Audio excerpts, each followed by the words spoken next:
What's up, guys? This is TheKephas. Welcome to Class Course, where we take a brief look at a specific class in World of Warcraft and break down the essentials of their core rotation. This isn't a comprehensive guide, it's designed to get you up and running. So, to keep things short and simple, we're just going to focus on the rotation for now. But if you're curious about the talent build I'm using for this guide, the link is in the description.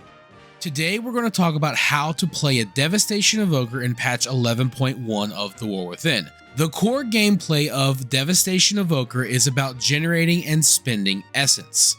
When you're fighting one enemy, your primary method for generating essence will be with Living Flame.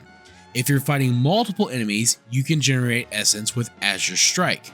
When it comes to spending essence, if you're fighting one enemy, you can use Disintegrate. If you're fighting multiple enemies, you can use Pyre. Now, if you're following the Scalecommander hero path, then whenever you use an empowerment ability, we'll talk more about those in a moment, you will activate Mass Disintegrate. This will allow Disintegrate to hit up to 3 targets. So if you're fighting multiple enemies and Mass Disintegrate activates, use Disintegrate. Keep in mind that along with generating essence, both Living Flame and Azure Strike have a chance to generate Essence Burst.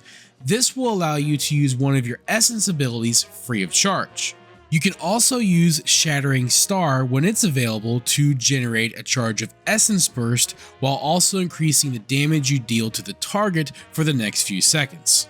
And so, most of your gameplay loop will revolve around this cycle of generating and spending essence. So make sure that you're keeping up with spending your essence and essence charges so you'll always be able to generate more. Now, you have a couple more abilities that you can use whenever they're available, and these are called empowerment abilities. By default, you can increase the empowerment level of these abilities by holding the button down longer before letting go.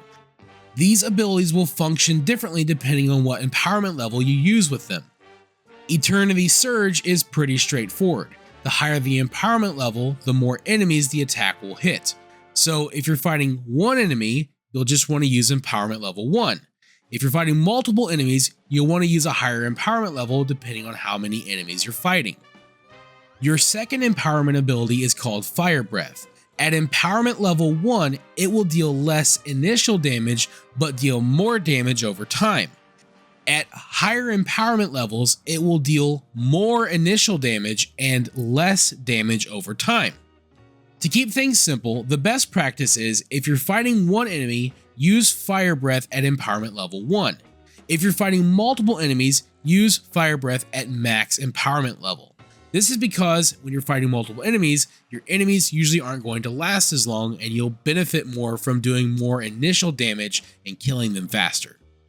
Now, you do have one final ability called Deep Breath, and generally speaking, this is best used whenever you're fighting multiple enemies. However, if you're following the Scalecommander hero path, then Deep Breath gets a significant power increase, and you'll want to start using it at all times whenever it's available.